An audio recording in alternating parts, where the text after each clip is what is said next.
Dear listeners, we present to you the full version of the story that you enjoyed. I decided not to celebrate my 50th birthday at work.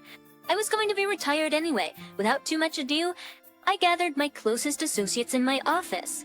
We drank a couple of bottles of whiskey and had a snack. We sat and talked, and at about 8 o'clock in the evening, we went home. I called a cab because I was well drunk and went home too. I did not enter into a debate with my wife, did not make any demands. I simply undressed and went to sleep in the hall. The next day, the head of the department called me and gave me a pension certificate and a box with a tea set as a memorable gift to a pensioner. Well, don't be offended. The chief tried to be supportive. It was a decision made there.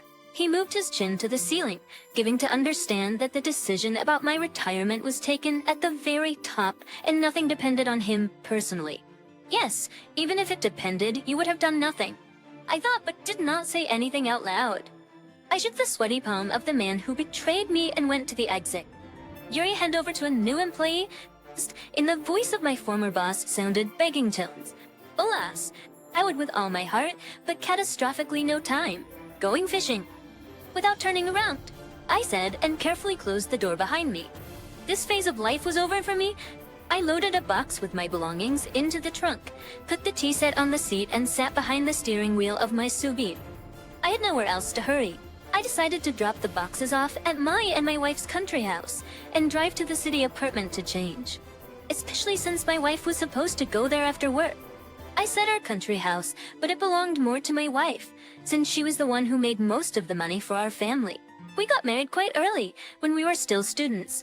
Sveta was in her 4th year of law school, and I graduated from the Polytechnic, Department of Radio Engineering. We were 1 year apart in age, which gave good prospects for our family. As it usually happens, our first child, our son, was born exactly 9 months after our wedding. We named him Dima. 4 years later, our daughter Masha was born. My parents and hers helped us raise our children. After graduation, I served 2 years in the army and then was transferred to a company, where I worked in my institute specialty. Sveta went into law. She specialized in business law and handled mostly bankruptcy cases. She soon separated from her native company and went into solo practice. 10 years later, Sveti became the owner of a thriving law firm which was entrusted to handle their tangled cases of rich and famous businessmen as time went by. Sveta was earning fame and credibility in our city. I remained in the shadow of my wife. I must say that it didn't bother me much. She tried not to drag me to social events, knowing that these parties I did not like. I preferred hunting and a little fishing. The fact that I didn't hang out with Sveta didn't mean I didn't keep track of my wife. I must say that Sveta was quite an attractive woman, with beautiful legs and a tight little ass. Some men were jumping out of their pants, trying to lure her into their nets. But Sveta stood firm on the guard of family values. At least I had no reason to suspect her of treason. I was sure of her. Finally, the children have grown up. My son got married and moved to the capital. Next on the way was a grandson. My daughter graduated from university and also lived separately. We sighed more freely. Just by that time, Sveta had built a large country house, and we breathed fresh air almost all year round, which was not spoiled by city stench. It was to this cottage that I headed. When I pulled up to the house, I saw my wife's car parked in the driveway. I was even more surprised, since Sveta had to be at work. Well, plans might have changed after all. I leisurely went up to the 2nd floor, carrying boxes of junk in my hands. I carefully put them in my office and was about to go down to the car. But my attention was caught by strange noises coming from the guest bedroom at the end of the hall. I was more surprised than alarmed. I walked to the loosely closed door and listened. There were painfully familiar noises coming from behind the door. It was the sound of my Sveti screaming during the last phase of lovemaking. After so many years of married life, I understood and knew every moan she made, but the voice that belonged to the second character was not familiar to me. My wife cried out in a voice torn with passion, "Do you feel good with me?" "Yes, yes. You're the best. Better than a husband," passionately answered Sveta, and so on. For some reason, it made me laugh. Funny and bitter. My wife, a successful and respectable woman, mother of 2 children, grandmother of 5, was calling herself the whore of some scoundrel. Oh, the times, the manners. When they started up their ruckus again, I opened the door. A few minutes passed, while Sita took a sideways glimpse of my motionless, frozen figure. She pushed her playmate away and stared at me in surprise. Her lover deftly crawled under the sheet and fell silent, pretending to be a hose. Sveta jumped down to the floor and headed toward me as if nothing had happened. In my throat. Yours do not make a scene. Go to town, we'll talk in the evening. She told me this in such a calm voice, as if she was sending me to the store for potatoes. I expected tears, sobbing, remorse, and here was a calm even. A motionless voice. I stood there for a while, as if in a stupor. I could have nailed her lover. To believe me, I wouldn't have had much trouble doing that. Throw the cheating wife out of the house. Chase her around the yard, screaming for the neighbors' amusement. But in my mind were her words spoken during a period of passion. You're better than a husband. And that was a verdict. It's a verdict on our family. That's not forgivable. I stared into her indifferent eyes for a while. Then I gritted through my teeth. At least cover up, bitch. I turned and walked out. What a coincidence. I almost simultaneously lost my job and my wife. The fact that Zeta for me is already past. I had no doubt. I was not hysterical. I did not ask why, not sobbing frantically, hugging the pillow. I took the blow of fate upon myself. The only thing I had to do was gather my thoughts, and the first thing to do was to solve the housing problem. Technically, I had 1/4 of an apartment and a country house, but I knew perfectly well that my wife's lawyers would leave me nothing, and I would still owe them. By the way, the car is also registered to Sveta. I looked at my watch. It's 1 o'clock. It's time. I pulled over to the curb and took out my smartphone. This had caught my eye right away. Lakeside home for sale. Quiet, peaceful place. Great fishing and hunting. And the price quite affordable for me. I dialed the contact number listed in the ad. A woman answered. She told me that this house was built by her father when he returned from the seas. He lived there until his death. The house stood empty for almost a year until the new owner decided to sell it after all. The house stands deep in the woods, like around for tens of kilometers of thick forest. Not everyone would dare to live in such a remote place. So time after time the price of the house had to be reduced. I was fine with it. I offered her a little more, but asked to draw up a deed of gift for me. I was still married and did not want to risk it. An hour later we met at the notary's and executed the contract. I just bought my own country house. She told me where the key to the front door was, said goodbye to me, got into a cab and drove away, wasting no time. I arrived at the apartment and started packing. Several times Sveta called. I did not pick up the phone. Then text messages started pouring in. Where are you? I'm worried. Yura, we need to talk.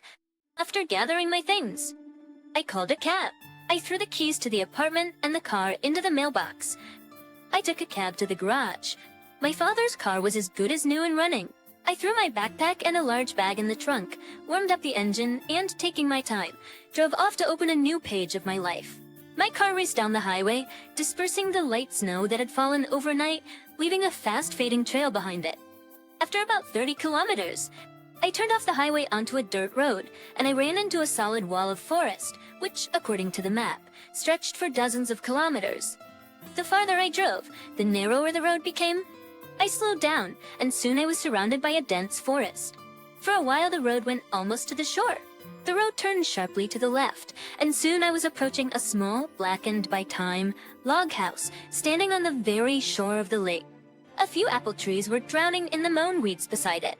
A high fence ran down to the water. Back from the side of the lake, I could see the pier on wooden stanchions driven into the water. I stopped the car, shut off the engine, and got out looking curiously at my purchase. The air was filled with the smell of algae, damp dust, and rotten rags. The house stared out at me through windows that reflected the crimson sun dipping behind the pine tops. The walls were made of treated pine logs. The roof is covered with slate. A small porch and a massive door padded with wrought iron. Wooden oars leaned against the wall next to it. A little further away, on low wooden piles, stood a log barn, which appeared to have been used for storing firewood. Behind the barn, by the water, was a bathhouse. I'm climbing up to the low porch. I reached over the door and found a rusty key, unscrewing the shackle. I carefully removed the lock and pulled the forged handle of the door toward me. I was expecting to see the inside of the cabin, a mess of cobwebs and abandoned things, but to my surprise, I saw a clean and fairly comfortable room. Only it was cold and smelled like mice. Almost in the middle of the room, there was a cast iron stove on a steel plate lined with wild stone. Wood was neatly stacked next to the stove. A nickel-plated iron bed stood by the far wall, tucked in with a protective-colored wool blanket. Above the bed hung a well-made wolfskin instead of a rug over which were nailed roe deer antlers.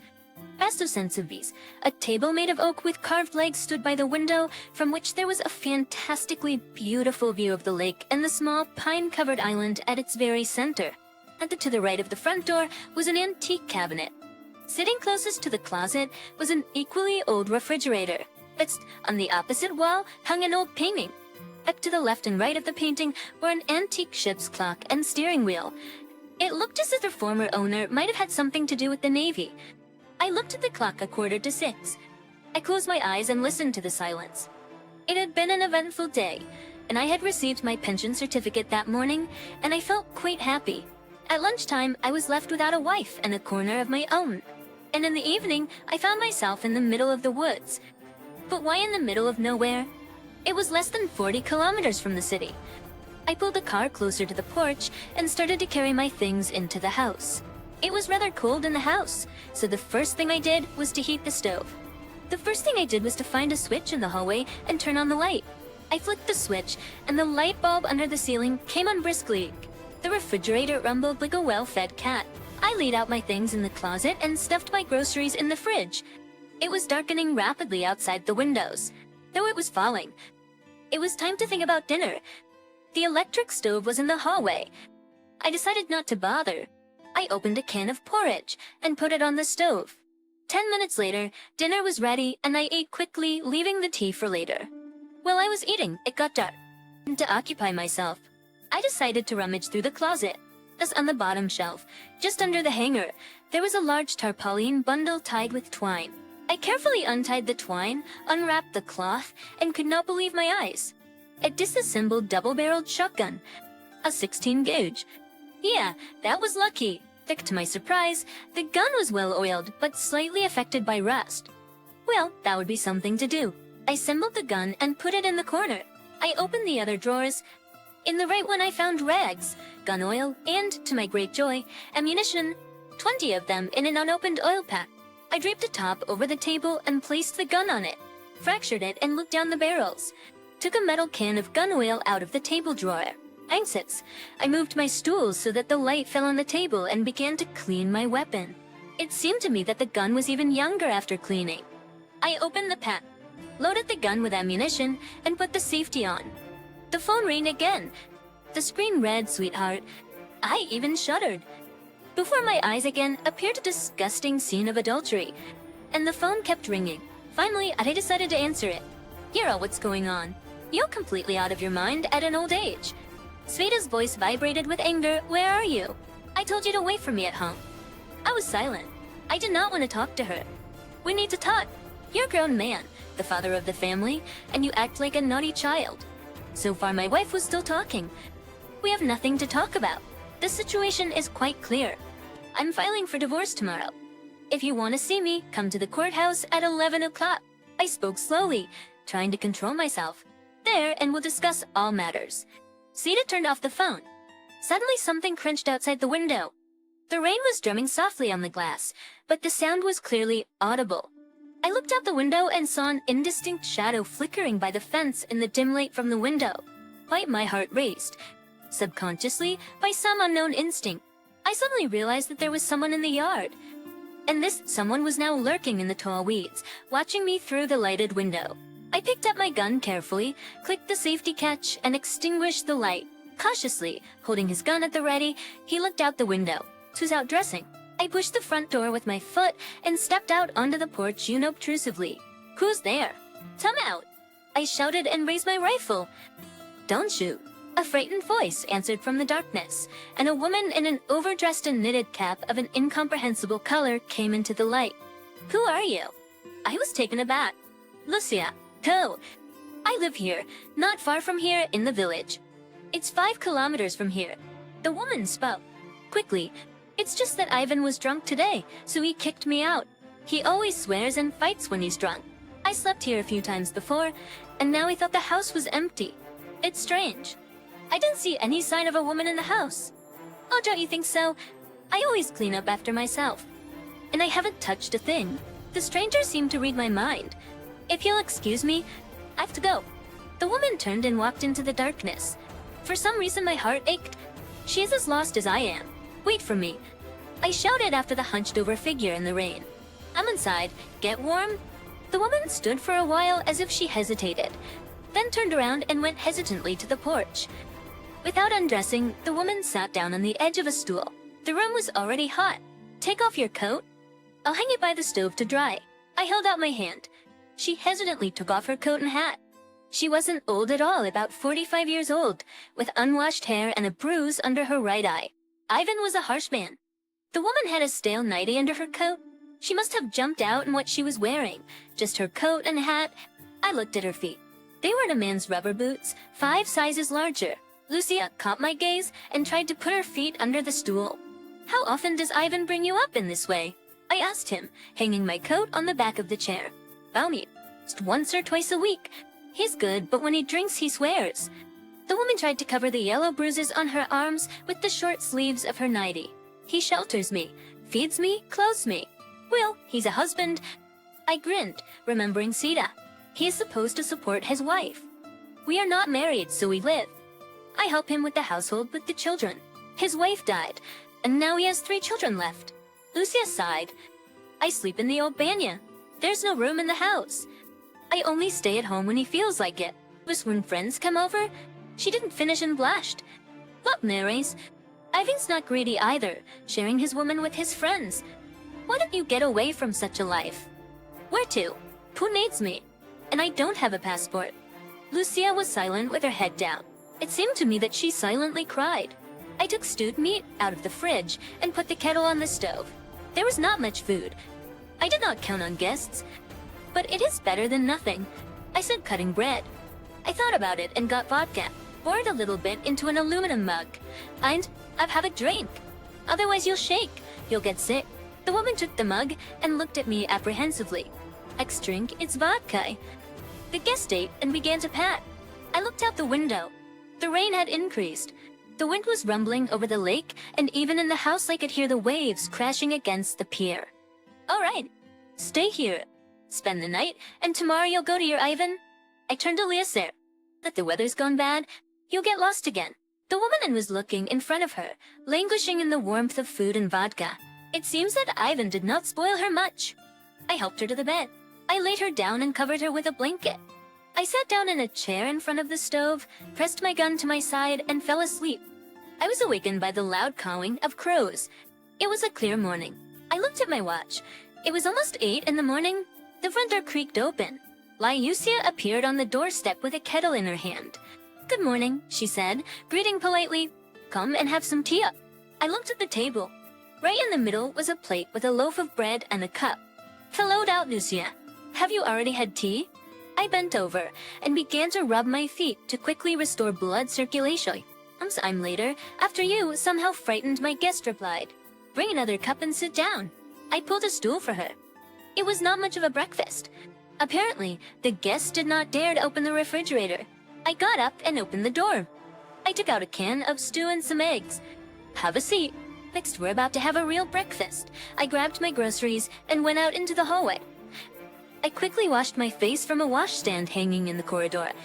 In 15 minutes, the table was decorated with a frying pan with fried eggs and stew, a plate with butter, and a vase with sweets. Lucia sat motionless with her hands folded in her lap. "Wow, what about you? For eat, or it will get cold." I put a big piece of eggs on her plate and poured a cup of fragrant tea. "Will you eat with me?" she asked quietly, looking straight ahead. "Of course. Let's eat, otherwise I have to go to town." I ate with gusto, drinking sweet tea. "Thank you. I should probably go. Kevin would be angry," she said uncertainly. "He threw you out. Why should he be angry? What will you have for breakfast?" I got up from the table. "I have to go now. Hurts and Pete, don't hurry. Don't put the dishes away.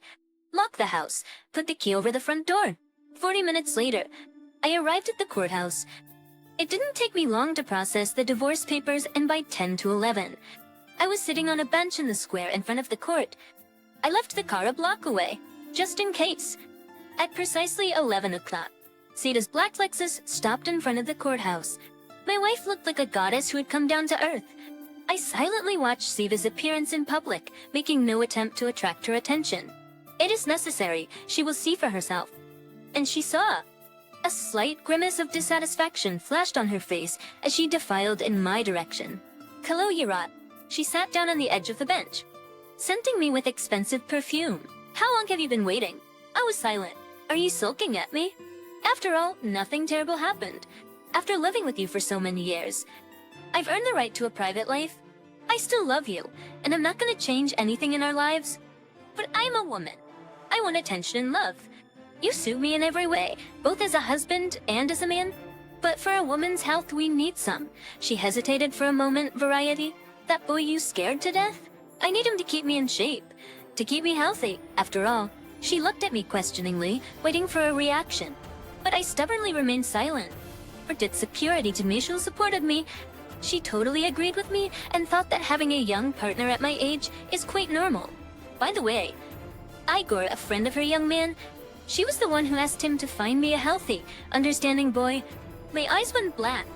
My daughter was looking for a lover for her mother, spitting on me, her father. They were discussing this subject with each other. And I also wondered why Moshi smirks and looks at me contemptuously. She and her mother had long ago stopped respecting me as a father and husband. As a man, finally, Yura finished doing nonsense and go back to the family. "That's enough. You've satisfied your male ego. Women in our circle do as I do, and their husbands are fine with it. If you love me, you must understand me." She put her hand on my knee. "Let's go, we must make peace. You are my husband and I love you, only you." I almost threw up at these words. I took her hand off my knee with 2 fingers squeamishly. "Don't waste time with words." I spoke, trying not to look at her. "I filed the divorce papers. I do not see obstacles to the expansion of your personal life. You can have a few more lovers." "Divorce?" Sita's tone changed. "You're not getting a divorce. Back, mind you. I'll just put you in an asylum, you idiot. And I'll visit occasionally with my next lover. Or better yet, I'll make you come crawling back to me. And I'll give you a corner. And you'll see me having fun with a young lover every day. And you'll serve us champagne in between sex. Who do you think you are? You're nothing." Sita's face flushed with righteous anger. "Tomorrow our kids and I are leaving for Cyprus. My business partner has a luxury villa there. We'll be there for 2 weeks. And Igor is coming with me. He will always be there for me, and I'll sleep with him whenever I want. Just so you know, if you come to your senses, if you come to your senses and decide to come back to the family, everything will be as it was before. But if you don't come, it will be as I told you before." Sveta stood up. "Here's a plane ticket with an open date. You can come whenever you want. I told you everything. It's up to you." Without saying goodbye, she walked to the car and sat down in the driver's seat. As the car drove away, her daughter's face flashed through the window. I was already on the highway when Daima called. "Adi, is it true? You left Mom? You lived together for so many years. What happened? Did you find someone else?" The questions were coming in like peas. Daima, calm down. These are questions you should ask your mother. I was talking, keeping my eyes on the road. Igor, your sister. Okay, Daddy, don't twist my words. Mom and Masha told me everything. How could you? I don't want to know you after that. He turned off the phone. I remembered an expression I read in some book. If a child after 15 years has not become your friend, if he does not rave about his father, he is a stranger to you. If the son does not worship his father, he is not your son. Yes, Sveta, good job. All right. I have raised the children. They are not poor. They earn their own money. I fulfilled my destiny. How they treat me is a matter of their conscience. I have nothing to reproach myself for. There was a police car with its blinker on outside my house. I stopped the car and got out. There was a policeman standing on the porch, pounding on the door with his fist. The other one was sitting in the car, muttering something into the radio station. I walked around the police and asked politely, "Gentlemen, what's the matter?" The policeman on the porch paid no attention to me, continuing to pound on the door with the tenacity of a woodpecker. "Who are you?" There was a hoarse voice behind me. I turned around. A second policeman was standing there with his stick at the ready, looking at me warily. "Me, the owner of this house, of this property, which you have entered without my permission. Have you any papers?" The first one stopped pounding on the door and turned to me. "Yes, they are in the house." I pushed the policeman aside and reached over the door with my hand. There was no key. Someone was in the house, most likely my guest, never got out to his beloved Ivan. Lucia, it's me. Don't be afraid to open. I knocked on the door. The woman stood at the door itself, for she opened it at once. I stepped into the hallway. The policeman tried to squeeze in behind me. Gentlemen, do you have a warrant? The officers looked at me like I was crazy. That's warrant for her. We have to take her into custody and bring her to the station. As far as I know, she was only kicked out of the house last night. I wonder when her landlord had time to file a report. I spoke very politely, remembering to press the call button on my cell phone in my pocket. Look, one of the policemen pushed me away and went into the house. Listen, you get ready. Your husband was waiting for me. One spoke mockingly, turning to my guest. And you get ready. Let's see who you are. The second suddenly hit me with a stick under the breath. The blow knocked my breath out, and I bent in half with my hands on my chest. Lucia wanted to help me, but one of the policemen grabbed her arm and dragged her to the car. The other one lifted me by the collar and punched me in the chest again. You should be simpler, uncle, and people will reach out to you. He laughed loud and resounding. Citizen of Lever claims that you tricked her into the house and abused her. What do you have to say about that? The interrogator looked at me. Predatory, by the way. There were evidences of beatings on her body. I suppose you did that? Didn't you? May I see, citizen of Lever? Frankly, I wanted to get it over with quickly. Not now. The policeman put aside a fine piece of paper. Well, shall we confess? Yes. I found a quiet corner. I wanted solitude. At that moment, the door opened and a whole major came in. Judging by how briskly the interrogator jumped up, he was a big boss. He waved lazily at the master in charge and took the interrogation report in his hands. Sorry, Yuri. There was a misunderstanding. Citizen of Lever was mistaken. She did not mean you. You are free to go. He glared at the policeman and left. A black Jeep with tinted windows was waiting for me outside the police station. I sat down next to the driver, and the car shifted smoothly a few meters away. I saw some drunken man smashing Lucia's face. With his palm next to her stood a wretched old woman and muttered so to her. Do not run and do not disgrace us. Lucia, doomed to stand, not trying to get away, only covered her eyes, from which a stream of tears flowed. Stopped the car. I touched the driver by the shoulder and opened the door. Do you need any help? He asked without turning his head. I can do it myself. Without getting into a debate with the man, I kicked him under the knee. And when he turned around, I punched him in the nose with all my might. Something crunched, and the man drove his head into the side windshield of his car. But the glass withstood the blow, and the man, leaving a trail of blood on it, it slowly crawled to the front wheel and fell silent. The woman standing nearby opened her mouth to yell, but when she caught my gaze, she changed her mind. I went over to Lucia. Will you come with me? She nodded. Let's then get in the car. I looked at the man lying there. That's the main thing, no aggression. I got in the front seat and slammed the door. Then winter came. The road to the highway was blocked and covered with snow. I made a deal in the village, and the tractor driver managed to clear it so that a car could pass over it for 2 bottles of vodka. The noise of a car engine woke me up. I did not get up for some time, trying to retain fragments of a dream. I cautiously got off the bed and, shivering from the cold, went to the window. Right in front of the house, a big black car stopped, and a man got out of it with difficulty. A bodyguard in all his primal glory. After the bodyguard, a young man climbed out of the car, followed by my still wife. Sute. She slipped, but the young man managed to support her by the elbow. They stared at the house, as if waiting for the Wizard of the Emerald City to appear. I put on my coat and went out onto the porch. I was silent. Uninvited guests were the first to raise their voices. You're the host, the bodyguard said menacingly. I threw my jacket on the parapet and came down from the porch. It seems that the man was in a belligerent mood. Philip, calm down, suddenly came up with his voice feta and turned to me. Lexi, sorry for the intrusion, but we need to talk. Maybe you want to invite me into the house? I shrugged. Sneta looked in the car. Samuel, she called. Another character climbed out of the car with a grunt. I knew him. A famous divorce lawyer? Move it, you bastards. I turned to the door. Come on in. Frankly, I don't like uninvited guests. Cautiously stepping on the icy steps, Sveta and the lawyer came into the hallway. After them reached out and the good man, but I stopped him with my hand against his chest. We need to talk to your mother. You should have seen his face. If he could have, he'd have torn me to pieces. Lucia turned round at the door and said a polite hello to the uninvited guests. She quickly realized that Seta was my wife. I could tell by the jealousy in her eyes.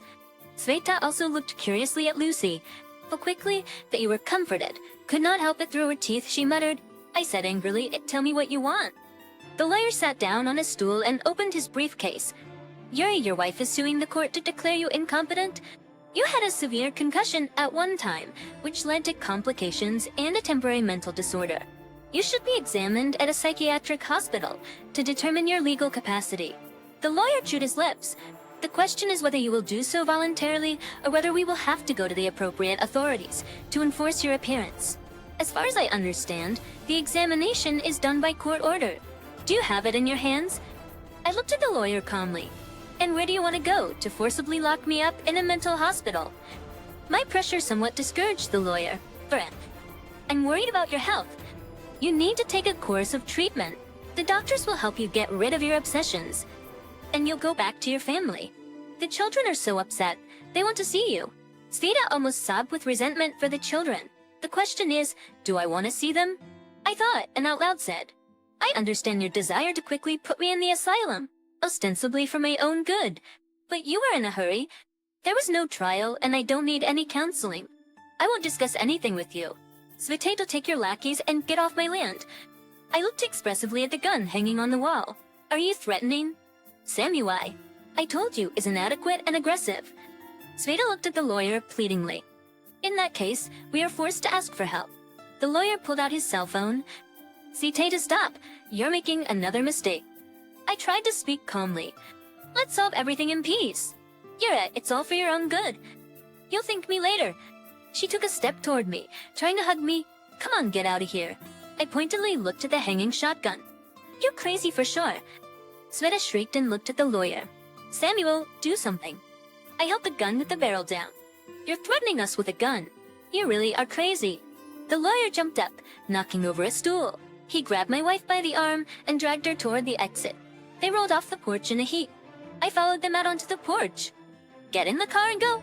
But before I could say anything, a police van pulled up to the house. The door opened, and gun-wielding soldiers poured out of the van like peas from a pod.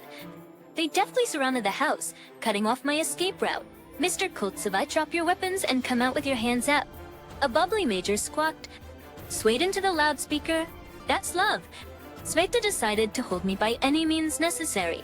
I even respected her, but not for long. A black SUV drove up to the picturesquely positioned special forces. A young man stepped out of it and looked over the battlefield. Who's in charge? He turned to the frozen policeman. And who are you? The bumpy major walked up to the stranger. The man took his ID card out of his pocket and shoved it under the major's nose. Colonel Kazan, I am head of the Special Operations Division of the Department of National Security. On what grounds and by whose order are the special forces involved? Well, that is, we received a call that a man was holding a hostage in this house. The major was clearly out of his depth. They said that the owner of this house is crazy. Take your men and go away. We'll deal with you later. Sveta and her companions froze in surprise. The situation was changing like a child's kaleidoscope. The policeman quickly piled into the minibus and drove away. The colonel approached Sita's car. Hello, Setlanine. He politely said hello. Do I know you? Sveta raised her eyebrows in surprise. Only in absentia. Mr. General told me about you. He paused for a moment and then added, only good things. My advice to you, solve everything amicably. Sveta dazedly looked from me to the colonel. Did you say general? She stretched her head in surprise. Yes, for the whole year. And you did not know. My former deputy headed towards me. Come out. Yuri, why didn't you make your wife happy? He smiled as he came up on the porch. Sometimes it's better to know less. Folks, expesen devoted wise. I shook his outstretched hand. Lucia stayed with me for a while. Gradually she thawed out. Her roommate made no more attempts to get her back, knowing full well what that would entail. By the way, the police no longer came after me either. Apparently some underground channels leaked information about a retired general who did not like uninvited guests. I took Lucy into town. We visited a beauty salon and several fancy boutiques. And the woman was transformed. She went from a frightened slutty girl to a beautiful princess. I took her to the clinic to a doctor I knew. They examined Lucia and found nothing dangerous. Except for one thing. She would never have children again. the effect of numerous abortions performed at one time on the orders of her master. I did not ask how old she was, but she looked about 30. She had her whole life ahead of her, despite the fact that I really liked her. I tried to keep her at a distance, cutting off all attempts to get close to me. In every way you can't cheat age, she was too young and too beautiful to be with me. My train had already skipped past the penultimate station and was approaching its terminus at breakneck speed. Besides, I was fed up with being in a relationship with a woman, and I didn't want any more disappointments or problems. Steps answers, a month later, some distant relative of hers came along and invited her to stay with her. Lucia was in a hurry. I supplied her with money and wished her happiness.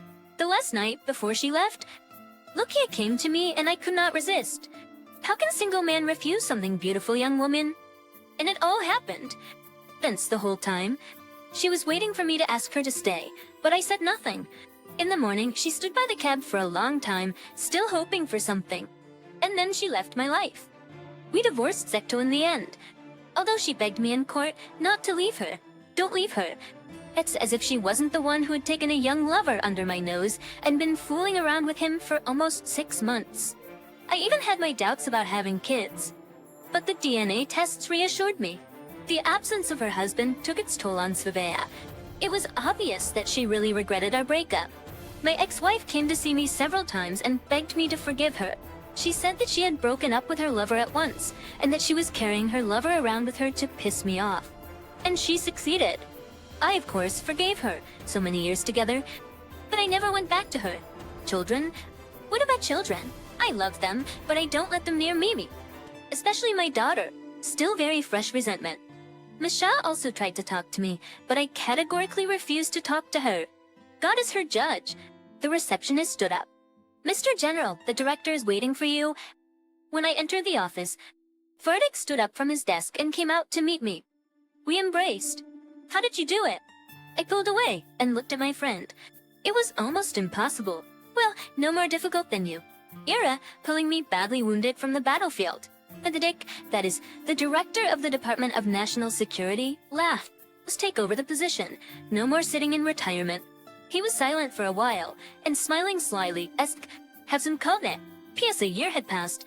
My car was rushing along the highway, dispersing the light snow that had fallen overnight, leaving a fast lingering trail behind it.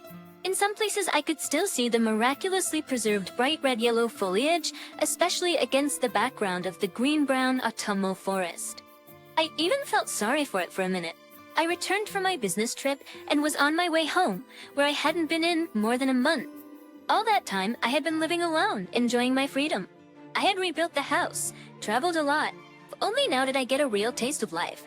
But more and more often at night, I dreamt about Lucia. Alas, the past could not be undone. I knew that we were not destined to be together. And she never even called me once during all this time. Apparently, she had found her happiness after all. But I put the old lock on the new door, just in case. And when I left, I always kept the key in its old place. After 10 kilometers, I turned off onto an unpaved road. The wheels crunched the thin ice in puddles, glistening in the dim autumn sun. The road turned sharply to the left and ended in a one-story house made of pine logs. I parked the car, took a bulky bag out of the trunk, and went up to the porch. Suddenly the door opened and a young woman with a baby in her arms came out towards me. Lucy shyly looked into my eyes. We were waiting for you. The sun was shining brightly. The sky was almost clear, and its dazzling blue caught my eyes. Fresh breeze from the lake played with the tops of the tall pines, lifting up sparkling white clouds. Dear listeners, your support is very important to us. If you like our story, please like, comment, and subscribe. It's very motivating for us. We need your feedback to improve our content.